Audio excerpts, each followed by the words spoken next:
Hello, j'espère que vous allez bien, on se retrouve aujourd'hui dans une nouvelle semaine de vlog lecture.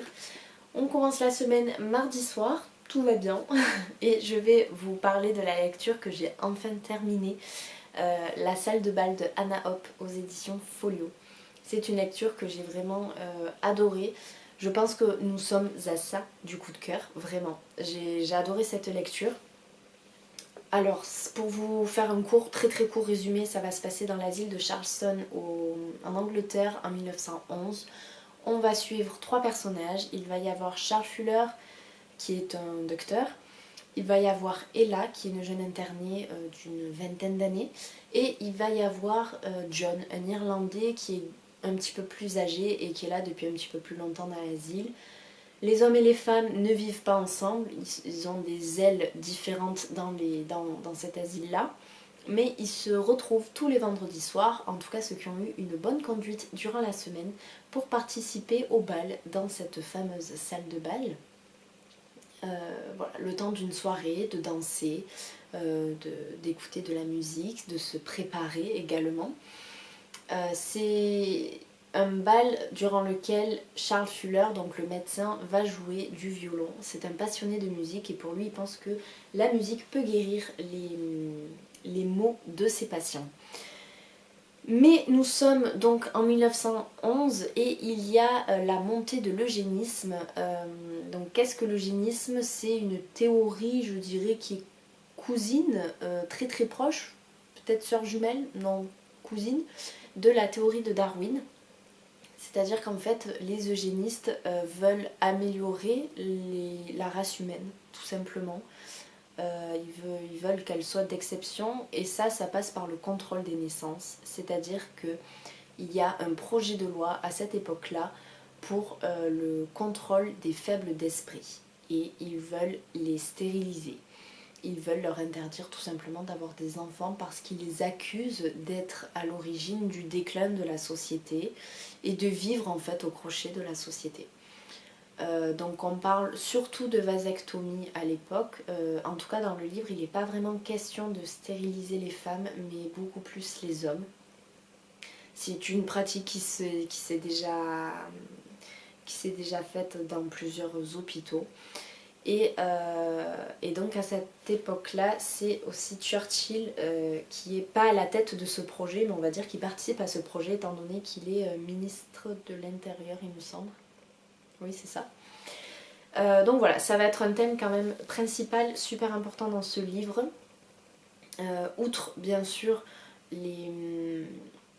les autres, la condition on va dire des internes dans l'asile, parce qu'attention ils ne sont absolument pas choyés, je trouve qu'ils sont même déshumanisés. On leur fait perdre toute liberté et en plus je trouve qu'ils ne sont plus, non, ils sont plus du tout traités comme des humains. Donc dans ce livre, c'est vrai que je disais qu'il est question de liberté, c'est le mot-clé presque j'ai envie de dire de ce livre-là. Il va y avoir aussi une histoire d'amitié. Ella va se lier d'amitié avec une fille et John, lui, a aussi un ami de son côté. Et bien évidemment, il va y avoir une romance. Donc c'est pas vous le cacher que de dire qu'il va y avoir une romance entre Ella et John, étant donné que c'est dans le résumé. Ils vont se rencontrer lors d'un épisode, je ne vous dirai pas comment, ni pourquoi, ni où, parce que ça vous enlèverait un petit peu quand même de surprise, même si ça se passe au tout début.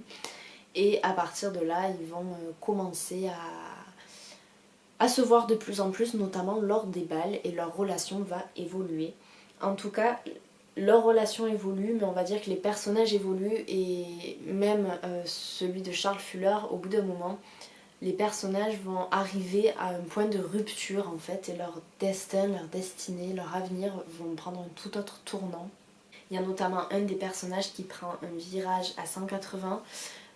C'est pas un rebondissement, mais alors c'est vraiment quelque chose de presque inattendu entre guillemets et j'ai adoré en fait suivre cette histoire là, se demander Est-ce qu'ils vont mourir à l'asile? Est-ce qu'ils vont s'en sortir? Est-ce qu'ils vont pouvoir s'échapper? Est-ce qu'ils vont être libérés par les médecins parce qu'ils ont une bonne conduite et que leur état de santé s'est amélioré? Tout plein de questions là, et c'est surtout les conditions aussi, les conditions humaines de leur internement, les conditions de la médecine de l'époque, et donc de ce mouvement aussi de l'eugénisme. C'est super, c'est super intéressant, en tout cas moi ça attise ma curiosité. Et à la fin, Anna Hope a écrit des notes pour démêler le vrai du faux, parce que c'est quand même un roman de fiction, les personnages sont totalement fictifs, le lieu existe bel et bien, alors pas sous le même nom, et elle a dédié également ce livre à quelqu'un, à un membre de sa famille qui a été interné dans cet asile-là. Alors attention, il n'y a rien d'autobiographique ou autre. La personne, en tout cas de sa famille, n'est pas du tout référencée dans le livre, loin de là, mais voilà, c'est juste en mémoire à cette personne-là. Elle nous explique donc qu'elle a fait énormément de recherches, et c'est vrai que pour ça c'est très bien documenté. La salle de bal a réellement existé, elle nous dit qu'elle a vu des photos de la salle de bal en ruine, et c'est ce qui lui a du coup inspiré ce livre. Franchement, j'ai adoré. Je sais pas si je peux dire adoré pour un sujet quand même aussi sensible que ça, mais si vous avez aimé le bal des folles de Victoria Mass, franchement c'est dans la même continuité, c'est le même thème. Si vous avez aimé cette thématique-là, je vous dirais juste de foncer, de le lire. Vraiment, j'ai adoré. Même la plume de l'auteur qui est très sensible. Je peux que vous conseiller ce livre qui est quand même relativement court, même si du coup j'ai mis du temps à le lire. Il fait 437-35 pages, mais c'est une petite pépite. Je suis vraiment à ça du coup de cœur. Là je vous en parle encore un peu à chaud, mais je pense que dans 2-3 jours je me dirais ouais ça a quand même été un sacré coup de cœur. En tout cas je manquerai pas de le conseiller pour tous ceux qui aiment l'époque et au pire la thématique un petit peu de la psychiatrie. Voilà concernant ma lecture terminée. Je ne vais pas vous parler de ma lecture en cours étant donné parce qu'il n'y en a pas. Voilà, il n'y en a pas, j'en ai pas encore commencé. Je sais pas vraiment quel livre je vais lire, là j'hésite entre 2 ou 3. Donc je vais faire un choix et puis je reviendrai vous le présenter dès que j'aurai choisi et commencé.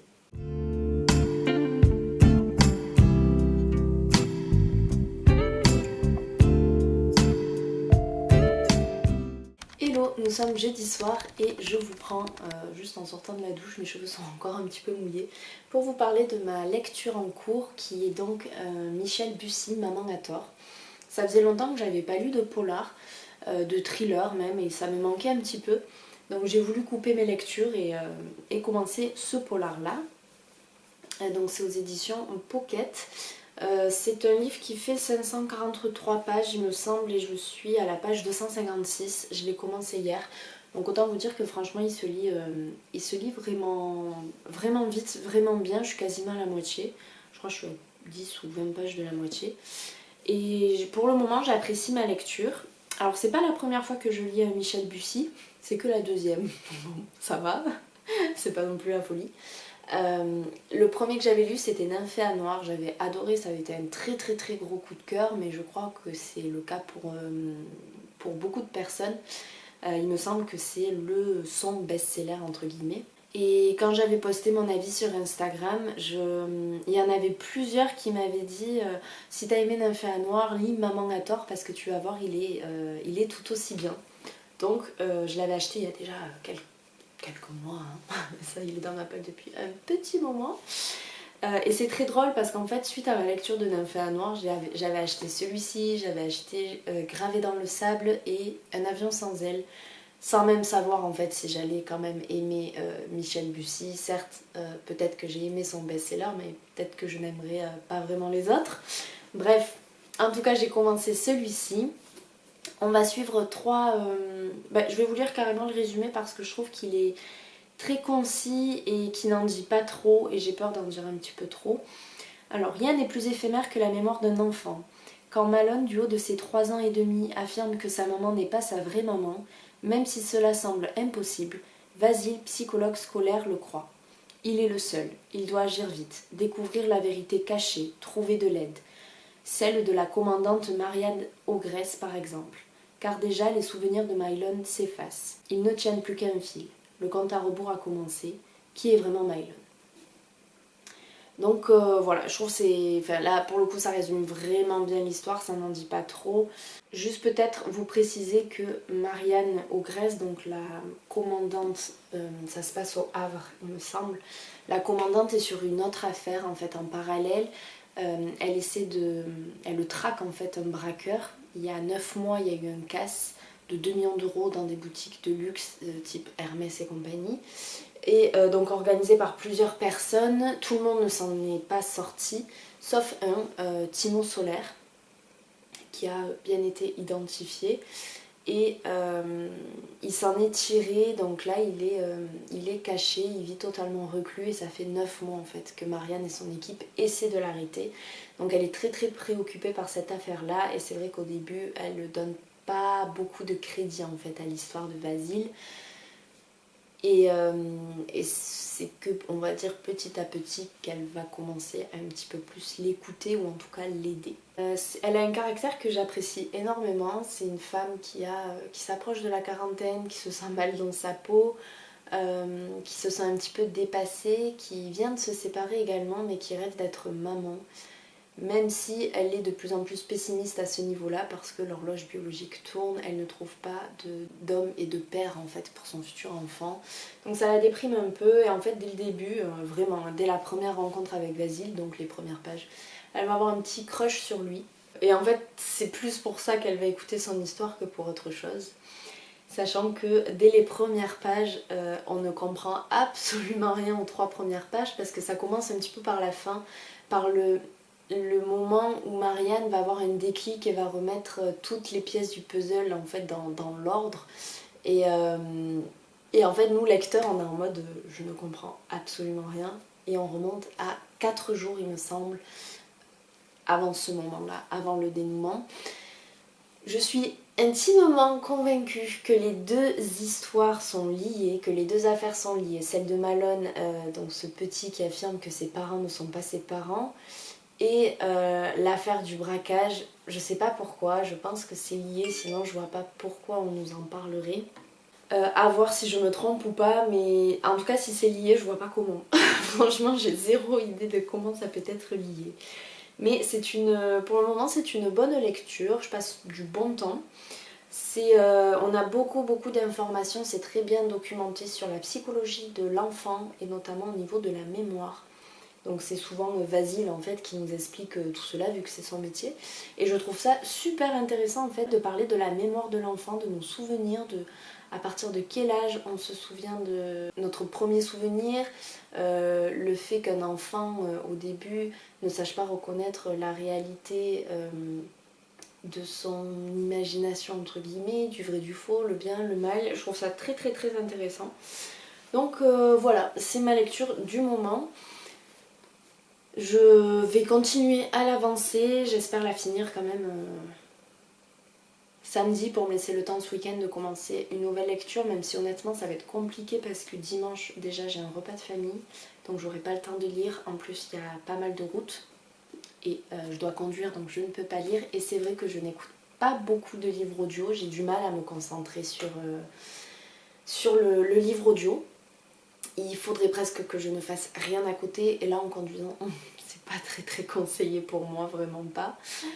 Donc et samedi je travaille, donc au moins comme ça c'est réglé. Je sais pas trop si j'aurai finalement le temps ou pas, mais on verra. En tout cas j'espère quand même finir ce livre avant la fin de la semaine, tout est encore jouable. Donc voilà, c'était pour ma lecture. Bah écoutez, je vous dis à plus tard. Hello, nous sommes lundi après-midi et je voulais en fait clôturer déjà le vlog. Un vlog plutôt décousu, on sera d'accord tous pour le dire. Je ne sais même pas s'il sera court ou long. Je ne sais même plus ce que j'ai dit. Je sais que je vous avais présenté ma lecture de Michel Bussy, Maman a tort.